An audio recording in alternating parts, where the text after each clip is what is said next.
നമസ്കാരം, എന്റെ പേര് കൈലാസ് എന്നാണ്. ഞാൻ ചവറ NSM പ്രൈവറ്റ് ITയിലെ ഡീസൽ മെക്കാനിക് ട്രേഡിലെ ഇൻസ്ട്രക്ടറാണ്. കൂളിംഗ് സിസ്റ്റം സിലിണ്ടറിനകത്ത് കമ്പസ്റ്റൻ നടക്കുന്ന സമയത്ത് ഹൈ ടെമ്പറേച്ചറാണ് അവിടെ ഉണ്ടാകുന്നത്. ഏകദേശം 2200 ഡിഗ്രി സെൽഷ്യസ് വരെയൊക്കെ ടെമ്പറേച്ചർ അവിടെ ഉയരാറുണ്ട്. ഈ അവസ്ഥയിൽ എഞ്ചിന് പ്രോപ്പറായിട്ട് വർക്ക് ചെയ്യാൻ പറ്റില്ല. അതായത് അവിടുത്തെ ലൂബ്രിക്കേഷൻ സിസ്റ്റം നമുക്ക് നഷ്ടപ്പെടുന്നു. ഈ നഷ്ടം അല്ലെങ്കിൽ ഈ ലൂബ്രിക്കേഷൻ സിസ്റ്റത്തിലെ ഫ്ലോപ്പ് ഒഴിവാക്കുവാൻ വേണ്ടിയിട്ടാണ് നമ്മളവിടെ കൂളിംഗ് സിസ്റ്റം കൊടുക്കുന്നത്. കൂളിംഗ് സിസ്റ്റം കൊടുത്തു കഴിഞ്ഞാൽ ഹീറ്റ് പ്രോപ്പറായിട്ട് എഞ്ചിനകത്ത് നിന്ന് അറ്റ്മോസ്ഫിയറിലേക്ക് ഡെസിപ്പേറ്റ് ചെയ്യുന്നു. അതായത് പ്രോപ്പർ വഴിയിൽ ഒന്നെങ്കിൽ വാട്ടർ അല്ലെങ്കിൽ എയർ, ഈ രണ്ട് കൂളിംഗ് സിസ്റ്റം വഴി അല്ലെങ്കിൽ കൂളിംഗ് മീഡിയ വഴി ഹീറ്റ് എഞ്ചിനിൽ നിന്ന് നമ്മൾ അറ്റ്മോസ്ഫിയറിലേക്ക് കടത്തിവിടുകയാണ്. ഈ കൂളിംഗ് സിസ്റ്റത്തിന്റെ ടൈപ്പാണ് നമ്മൾ ആദ്യമായിട്ട് പറയാൻ പോകുന്നത്. മെയിൻ ആയിട്ടും രണ്ട് ടൈപ്പാണുള്ളത്. ഒന്ന് ഡയറക്റ്റ് കൂളിംഗ് സിസ്റ്റവും മറ്റൊന്ന് ഇൻഡയറക്റ്റ് കൂളിംഗ് സിസ്റ്റവും. ശ്രദ്ധിക്കുക, ടൈപ്പ് ഓഫ് കൂളിംഗ് സിസ്റ്റം എന്ന് പറഞ്ഞാൽ ഒന്ന് ഡയറക്റ്റ് കൂളിംഗ് സിസ്റ്റവും രണ്ടാമത്തത് ഇൻഡയറക്റ്റ് കൂളിംഗ് സിസ്റ്റവും. ഡയറക്റ്റ് കൂളിംഗ് സിസ്റ്റത്തിനകത്ത് വരുന്ന ഒരു രീതിയാണ് എയർ കൂളിംഗ് സിസ്റ്റം എന്ന് പറയുന്നത്. ഡയറക്റ്റ് കൂളിംഗിനകത്ത് വരുന്നതാണ് എയർ കൂളിംഗ് സിസ്റ്റം. ഇൻഡയറക്റ്റ് കൂളിംഗിനകത്ത് വരുന്നതാണ് വാട്ടർ കൂളിംഗ് സിസ്റ്റം. അപ്പോൾ ഡയറക്റ്റിനകത്ത് വരുന്നത് എയർ കൂളിംഗ് സിസ്റ്റവും ഇൻഡയറക്റ്റിനകത്ത് വരുന്നത് വാട്ടർ കൂളിംഗ് സിസ്റ്റമാണ്. ഇനി ഒന്നുകൂടെ നമുക്ക് ക്ലാസിഫൈ ചെയ്യാം. ഇൻഡയറക്റ്റ് കൂളിംഗ് സിസ്റ്റത്തെ നമ്മൾ വീണ്ടും രണ്ടായിട്ടാണ് ക്ലാസിഫൈ ചെയ്യുന്നത്. ഇൻഡയറക്റ്റ് കൂളിംഗ് സിസ്റ്റത്തെ നമ്മൾ വീണ്ടും രണ്ടായിട്ട് ക്ലാസിഫൈ ചെയ്യുന്നു. അതിൽ ഒന്നാമത്തെന്ന് പറയുന്നത് തെർമോസൈഫൺ സിസ്റ്റം. രണ്ടാമത്തത് forced circulation system. Indirect cooling സിസ്റ്റത്തെ നമ്മൾ വാട്ടർ കൂളിംഗ് സിസ്റ്റം എന്ന് വിളിക്കുന്നു. ആ വാട്ടർ കൂളിംഗ് സിസ്റ്റത്തെ വീണ്ടും രണ്ടായിട്ട് ക്ലാസിഫൈ ചെയ്ത് കഴിഞ്ഞാൽ ഒന്നാമത്തതെന്ന് പറയുന്നത് തെർമോസൈഫൺ സിസ്റ്റവും രണ്ടാമത്തത് ഫോഴ്സ്ഡ് സർക്കുലേഷൻ സിസ്റ്റവുമാണ്. അതിൽ ഇനി നമ്മൾ ഡിസ്കസ് ചെയ്യാൻ പോകുന്നത് ആദ്യത്തത് ഡയറക്റ്റ് കൂളിംഗ് സിസ്റ്റത്തിലെ എയർ കൂളിംഗ് സിസ്റ്റത്തിന്റെ വർക്കിംഗ് എങ്ങനെയാണെന്നാണ് നോക്കാൻ പോകുന്നത്. അപ്പൊ അത്യാവശ്യമായിട്ട് നമ്മൾ ആദ്യം ഇതിന്റെ ഫിഗർ ആണ് ഒന്ന് കാണേണ്ടത്. എയർ കൂളിംഗ് സിസ്റ്റത്തിന്റെ ഫിഗർ കണ്ടു കഴിഞ്ഞാൽ അതിന്റെ വർക്കിംഗ് നമുക്ക് ആ ഫിഗറിനകത്തുനിന്ന് പഠിക്കാൻ പറ്റും.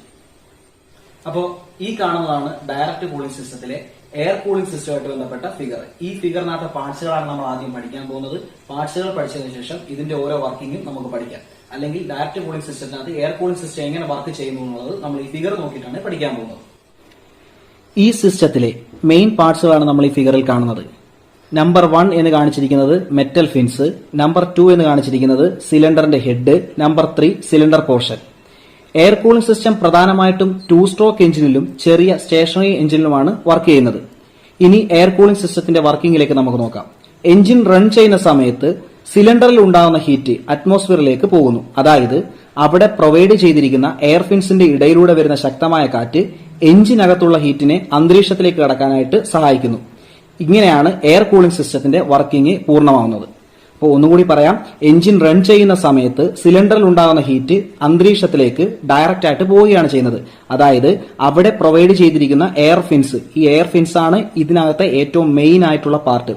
അതിന്റെ ഇടയിലൂടെ വരുന്ന ശക്തമായ കാറ്റ് എഞ്ചിനകത്തുള്ള ഹീറ്റിനെ, അതായത് സിലിണ്ടറിനകത്തുള്ള ഹീറ്റിനെ അന്തരീക്ഷത്തിലേക്ക് കടക്കാനായിട്ട് അനുവദിക്കുന്നു. ഉദാഹരണമായി പറഞ്ഞാൽ, ചൂടായിരിക്കുന്ന ഒരു മെറ്റൽ പീസ് നമ്മൾ വെള്ളത്തിലേക്ക് മുക്കി വെച്ച് കഴിഞ്ഞാൽ ആ മെറ്റൽ പീസിനകത്തു നിന്നുള്ള ഹീറ്റ് ഡയറക്റ്റ് ആയിട്ട് നമ്മുടെ വാട്ടറിനകത്തേക്ക് ട്രാൻസ്ഫർ ചെയ്യും.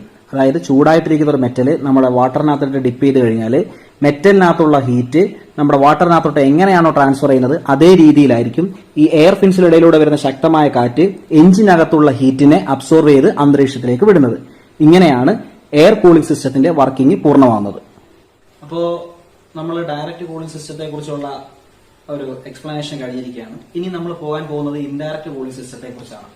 ഞാൻ ആദ്യം ക്ലാസിഫിക്കേഷൻ സമയത്ത് പറഞ്ഞു, ഇൻഡയറക്റ്റ് കൂളിംഗ് സിസ്റ്റം എന്ന് പറയുന്നത് വാട്ടർ കൂളിംഗ് സിസ്റ്റമാണ്. ഇതിനെ മെയിനായിട്ട് തരംതിരിച്ചിരിക്കുന്നത് രണ്ടായിട്ടാണ്. ഒന്ന് തെർമോസൈഫൺ സിസ്റ്റം എന്നും രണ്ടാമത്തത് ഫോഴ്സ്ഡ് സർക്കുലേഷൻ സിസ്റ്റം എന്നും. ഇത് ഓരോന്നും നമുക്ക് സെപ്പറേറ്റ് ആയിട്ട് ചെക്ക് ചെയ്യേണ്ടതായിട്ടുണ്ട്. അതിനു മുമ്പായിട്ട് ഇവ രണ്ടും തമ്മിലുള്ള ഒരൊറ്റ വ്യത്യാസം എന്ന് പറയുന്നത് വാട്ടർ പമ്പിന്റെ സാന്നിധ്യമാണ്. തെർമോസൈഫൺ സിസ്റ്റത്തിനകത്ത് വാട്ടർ പമ്പ് ഇല്ല, എന്നാൽ ഫോഴ്സ്ഡ് സർക്കുലേഷൻ സിസ്റ്റത്തിനകത്ത് വാട്ടർ പമ്പ് ഉണ്ട്. അപ്പൊ കൂളിംഗ് നടക്കണം എന്നുണ്ടെങ്കിൽ ഒന്നുകിൽ വാട്ടർ അല്ലെങ്കിൽ കൂളന്റ് ആയിട്ടുള്ള ഏതെങ്കിലും ഓയിലുകൾ നമ്മുടെ എഞ്ചിനകത്തൂടെ സർക്കുലേറ്റ് ചെയ്യേണ്ടതായിട്ടുണ്ട്. അതിന് സർക്കുലേറ്റ് ചെയ്യണമെങ്കിൽ ഒരു എക്സ്റ്റേണൽ ഫോഴ്സ് വേണം. ആ എക്സ്റ്റേണൽ ഫോഴ്സ് കൊടുക്കുന്ന ഒരു ഒബ്ജക്റ്റ് ആണ് നമ്മുടെ വാട്ടർ പമ്പ് എന്ന് പറയുന്നത്. എന്നാൽ തെർമോസൈഫൺ സിസ്റ്റത്തിനകത്ത് ഈ വാട്ടർ പമ്പ് ഇല്ല. പകരം ഫോഴ്സ്ഡ് സർക്കുലേഷൻ സിസ്റ്റത്തിനകത്താണ് വാട്ടർ പമ്പ് പ്രൊവൈഡ് ചെയ്തിരിക്കുന്നത്.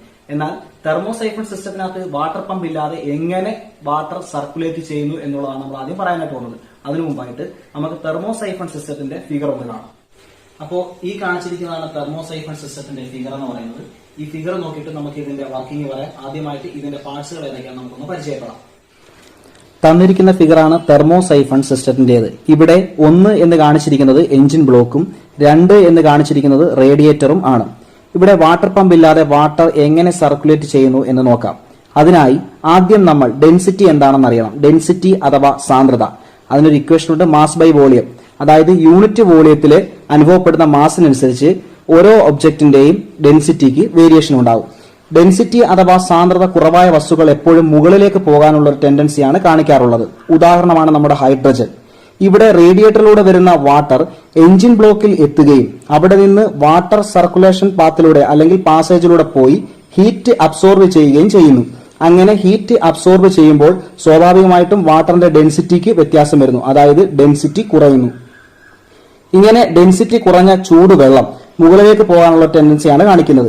അങ്ങനെ മുകളിലേക്ക് പോയ ചൂടുവെള്ളം റേഡിയേറ്ററിന്റെ മുകളിലത്തെ ടാങ്കിൽ എത്തുകയും വീണ്ടും റേഡിയേറ്റർ അതിനെ തണുപ്പിച്ച് എഞ്ചിൻ ബ്ലോക്കിലേക്ക് കടത്തുകയും ചെയ്യുന്നു. ഇതൊരു സൈക്കിൾ പ്രോസസ് ആയിട്ട് തുടരും. ഇതാണ് ശരിക്കും പറഞ്ഞാൽ തെർമോസൈഫൺ സിസ്റ്റത്തിന്റെ വർക്കിംഗ് എന്ന് പറയുന്നത്.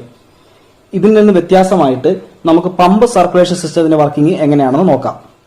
അപ്പോൾ നമ്മളിപ്പോ മനസ്സിലാക്കിയിരിക്കുന്നത് ഇൻഡയറക്റ്റ് കൂളിംഗ് സിസ്റ്റത്തിലെ തെർമോസൈഫൺ സിസ്റ്റത്തെ കുറിച്ചാണ്. ഇനി നമ്മൾ പറയാൻ പോകുന്നത് ഫോഴ്സ്ഡ് സർക്കുലേഷൻ സിസ്റ്റം, അല്ലെങ്കിൽ അതിനെ പമ്പ് സർക്കുലേഷൻ സിസ്റ്റം എന്നും പറയാറുണ്ട്.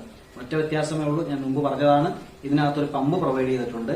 തെർമോസൈഫൺ സിസ്റ്റത്തിനകത്ത് ആ പമ്പില്ല. വാട്ടർ സർക്കുലേറ്റ് ചെയ്യാനായിട്ട് ഒരു എക്സ്റ്റേണൽ ഫോഴ്സ് എന്നുള്ള രീതിയിലാണ് നമ്മൾ ഈ സിസ്റ്റത്തിനകത്ത്, അതായത് ഫോഴ്സ്ഡ് സർക്കുലേഷൻ സിസ്റ്റത്തിനകത്ത് പമ്പ് പ്രൊവൈഡ് ചെയ്തിരിക്കുന്നത്. അതിന്റെ ഫിഗറും അതിന്റെ പാർട്സ് കൂടെ പറയാം. പമ്പ് വഴിയാണ് ഇതിനകത്ത് വാട്ടർ സർക്കുലേറ്റ് ചെയ്യുന്നത്. അവിടെ തെർമോസൈഫൺ സിസ്റ്റത്തിനകത്ത് ഡെൻസിറ്റി വേരിയേഷൻ അനുസരിച്ചായിരുന്നു വർക്ക് ചെയ്തുകൊണ്ടിരുന്നത്. പിന്നീട് ഈ രണ്ട് സിസ്റ്റത്തിലും പോരായ്മകൾ ഉള്ളതെന്ന് വെച്ചാൽ തെർമോസൈഫൺ സിസ്റ്റത്തിനാണ്. അതായത് തെർമോസൈഫൺ സിസ്റ്റത്തിൽ എഞ്ചിനകത്ത് പ്രോപ്പറായിട്ട് ഹീറ്റ് ഉണ്ടാവുന്നില്ല എന്നുണ്ടെങ്കിൽ അവിടുത്തെ കൂളിംഗ് സിസ്റ്റം ഫെയിൽ ആവാറുണ്ട്. എന്നാൽ നമ്മുടെ വാട്ടർ കൂളിംഗ് സിസ്റ്റത്തിനകത്ത്, അതായത് ഫോഴ്സ്ഡ് സർക്കുലേഷൻ സിസ്റ്റത്തിനകത്ത് അങ്ങനെ ഒരു പോരായ്മ ഉണ്ടാകുന്നില്ല. എല്ലായ്പ്പോഴും ഏറ്റവും ബെറ്റർ എന്ന് പറയുന്നത് നമ്മുടെ വാട്ടർ സർക്കുലേഷൻ സിസ്റ്റത്തിനകത്ത് ഫോഴ്സ്ഡ് സർക്കുലേഷൻ സിസ്റ്റം തന്നെ ആയിരിക്കും. ഇനി നമുക്ക് നോക്കാൻ പോകുന്നത് ഫോഴ്സ്ഡ് സർക്കുലേഷൻ സിസ്റ്റത്തിന്റെ ഫിഗറും അതിന്റെ പാർട്സുകളുമാണ്. ഈ ഫിഗറിൽ കാണിച്ചിരിക്കുന്നതാണ് പമ്പ് സർക്കുലേഷൻ സിസ്റ്റം അഥവാ ഫോഴ്സ്ഡ് സർക്കുലേഷൻ സിസ്റ്റം എന്ന് പറയുന്നത്. ഇതിനകത്ത് നമുക്ക് പ്രധാനമായിട്ടും പറയാനുള്ള പാർട്സുകൾ 1 എന്ന് കാണിച്ചിരിക്കുന്നത് എഞ്ചിൻ ബ്ലോക്ക്, 2 റേഡിയേറ്റർ, 3 കാണിച്ചിരിക്കുന്നത് വാട്ടർ പമ്പ്, 4 എന്ന് കാണിച്ചിരിക്കുന്നത് റേഡിയേറ്ററിന്റെ ഫാനാണ്, 5 കാണിച്ചിരിക്കുന്നത് ബെൽറ്റ് ആണ്. ഇവിടെ പ്രത്യേകത എന്താണെന്ന് വെച്ചാൽ നമ്മുടെ വാട്ടർ എങ്ങനെയാണ് എഞ്ചിന്റെ വിവിധ ഭാഗങ്ങളിൽ എത്തുന്നതെന്ന് വെച്ചാൽ പുറത്ത് പ്രൊവൈഡ് ചെയ്തിരിക്കുന്ന വാട്ടർ പമ്പ് വഴിയാണ്. അതായത് റേഡിയേറ്ററിനകത്തിരിക്കുന്ന അല്ലെങ്കിൽ റേഡിയേറ്ററിന്റെ ബോട്ടം ടാങ്കിലിരിക്കുന്ന വെള്ളം പമ്പ് ഉപയോഗിച്ച്, വാട്ടർ പമ്പ് ഉപയോഗിച്ച് എഞ്ചിന്റെ വിവിധ ഭാഗങ്ങളിൽ എത്തിക്കുകയും അവിടെ നിന്ന് എഞ്ചിന്റെ ടോപ്പ് കവറിലൂടെ നമ്മൾ റേഡിയേറ്ററിന്റെ ടോപ്പ് ടാങ്കിലേക്ക് കൊണ്ടുവരികയാണ് ചെയ്യുന്നത്. അതായത് എക്സ്റ്റേണൽ ഫോഴ്സ് ഉപയോഗിക്കാൻ വേണ്ടി ഒരു വാട്ടർ പമ്പ് അവിടെ പ്രൊവൈഡ് ചെയ്തിട്ടുണ്ടെന്നുള്ളത് മാത്രമാണ് ഇവിടുത്തെ വ്യത്യാസം.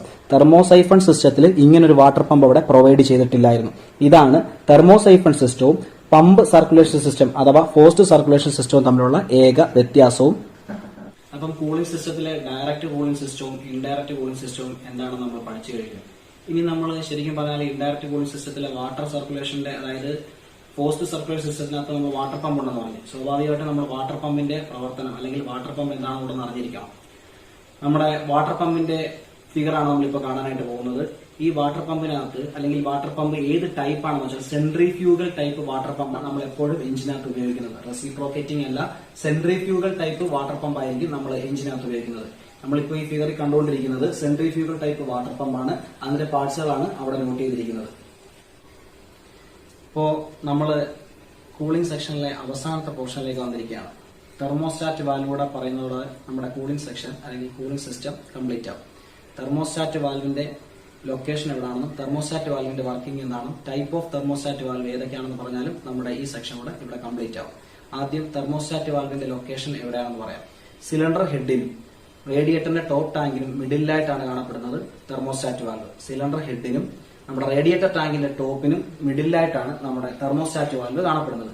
തെർമോസ്റ്റാറ്റ് വാൽവിന്റെ ഫംഗ്ഷൻ എന്താണെന്ന് വെച്ചാൽ കോൾഡ് ടെമ്പറേച്ചറിൽ അല്ലെങ്കിൽ കോൾഡ് ആയിരിക്കുന്ന എഞ്ചിനെ വർക്കിംഗ് ടെമ്പറേച്ചറിലോട്ട് മാറ്റുക എന്നുള്ളതാണ് തെർമോസ്റ്റാറ്റ് വാൽവിന്റെ ഫംഗ്ഷൻ എന്ന് പറയുന്നത്. കോൾഡ് ആയിട്ടിരിക്കുന്ന എഞ്ചിനെ വർക്കിംഗ് കണ്ടീഷനിലേക്ക്, വർക്കിംഗ് ടെമ്പറേച്ചറിലേക്ക് മാറ്റുക എന്നുള്ളതാണ് തെർമോസ്റ്റാറ്റ് വാൽവിന്റെ മെയിൻ ഫംഗ്ഷൻ എന്ന് പറയുന്നത്. അപ്പോൾ എന്താണ് അതൊന്ന് നമുക്കൊന്നുകൂടെ എക്സ്പ്ലെയിൻ ചെയ്യാം. അതിനു മുമ്പായിട്ട് നമുക്ക് തെർമോസ്റ്റാറ്റ് വാൽവിന്റെ ഫിഗർ ഒന്ന് കാണാം. ഇപ്പോൾ നമ്മൾ കാണുന്നതാണ് ഒരു തെർമോസ്റ്റാറ്റ് വാൽവിന്റെ ഡയഗ്രാം. ഫംഗ്ഷൻ ഒരിക്കൽ കൂടി പറയാം. കോൾഡഡ് എഞ്ചിനെ ഓപ്പറേറ്റിംഗ് ടെമ്പറേച്ചറിലേക്ക് കൊണ്ടുവരിക എന്നുള്ളതാണ്. സിലിണ്ടർ ഹെഡിന്റെ വാട്ടർ ഔട്ട്ലെറ്റിനും റേഡിയേറ്ററിന്റെ ടോപ്പ് ടാങ്കിനും മധ്യയായിട്ടാണ് തെർമോസ്റ്റാറ്റ് വാൽവ് കാണപ്പെടുന്നത്. എഞ്ചിൻ കോൾഡായിട്ട് അല്ലെങ്കിൽ തണുത്തിരിക്കുന്ന അവസ്ഥയിൽ തെർമോസ്റ്റാറ്റ് വാൽവ് ഓപ്പൺ ആകുന്നില്ല. അങ്ങനെ വരുമ്പോൾ റേഡിയേറ്ററിലേക്ക് വാട്ടർ പോകാതെ വരികയും ഫിഗറിൽ കാണിച്ചിരിക്കുന്നത് പോലെ ബൈപ്പാസ് ഹോൾ വഴി വാട്ടർ വീണ്ടും എഞ്ചിനിലേക്ക് എത്തുകയും ചെയ്യുന്നു. അങ്ങനെ എഞ്ചിൻ ആവശ്യമുള്ള ഓപ്പറേറ്റിംഗ് ടെമ്പറേച്ചർ എത്തുമ്പോൾ തെർമോസ്റ്റാറ്റ് വാൽവ് ഓപ്പൺ ആവുകയും ബൈപ്പാസ് വാൽവ് ക്ലോസ് ആവുകയും ചെയ്യുന്നു. അങ്ങനെ ഹോട്ട് വാട്ടർ എഞ്ചിനിൽ നിന്ന് റേഡിയേറ്ററിലേക്ക് എത്തുന്നു. ഇതാണ് ഒരു തെർമോസ്റ്റാറ്റ് വാൽവിന്റെ ഫംഗ്ഷൻ എന്ന് പറയുന്നത്. തെർമോസ്റ്റാറ്റ് വാൽവ് മെയിനായിട്ടും 2 ടൈപ്പാണുള്ളത്. ഒന്നാമത്തത് ബെല്ലോസ് ടൈപ്പും രണ്ടാമത്തത് വാക്സ് പെല്ലറ്റ് ടൈപ്പും. മെയിൻലി 2 ടൈപ്പ്, ഒന്ന് ബെല്ലോസ് ടൈപ്പ്, രണ്ടാമത്തത് വാക്സ് പെല്ലറ്റ് ടൈപ്പാണ്. അപ്പോൾ ഇന്നത്തെ ക്ലാസ് നമുക്ക് വൈൻഡ് അപ്പ് ചെയ്യാനുള്ള ടൈം ആയിട്ടുണ്ട്. നമ്മൾ ഇന്ന് പഠിച്ചത് കൂളിംഗ് സിസ്റ്റത്തെ കുറിച്ചാണ്. കൂളിംഗ് സിസ്റ്റത്തിനകത്ത് പറഞ്ഞ കാര്യങ്ങൾ ഒന്നുകൂടെ ഞാനൊന്ന് ഓർമ്മിപ്പിക്കാം. ആദ്യമായിട്ട് കൂളിംഗ് സിസ്റ്റം ക്ലാസിഫൈ ചെയ്തേക്കുന്നത് 2ആയിട്ടാണ്. ഒന്ന് ഡയറക്റ്റ് കൂളിംഗ് സിസ്റ്റവും രണ്ട് ഇൻഡയറക്റ്റ് കൂളിംഗ് സിസ്റ്റവും. ഡയറക്റ്റ് കൂളിംഗ് സിസ്റ്റം എന്ന് പറയുന്നത് നമ്മുടെ എയർ കൂളിംഗ് സിസ്റ്റമാണ്. ഇൻഡയറക്റ്റ് കൂളിംഗ് സിസ്റ്റം അഥവാ വാട്ടർ കൂളിംഗ് സിസ്റ്റത്തെ നമ്മൾ വീണ്ടും 2ആയിട്ട് ക്ലാസിഫൈ ചെയ്തിട്ടുണ്ടായിരുന്നു. ഒന്നെന്ന് പറയുന്നത് തെർമോസൈഫൺ സിസ്റ്റവും രണ്ടാമത്തത് ഫോഴ്സ്ഡ് സർക്കുലേഷൻ സിസ്റ്റവും. അത് കഴിഞ്ഞ് നമ്മൾ ഡിസ്കസ് ചെയ്തത് വാട്ടർ പമ്പിനെ കുറിച്ചും തെർമോസ്റ്റാറ്റ് വാൽവിനെ കുറിച്ചുമാണ്.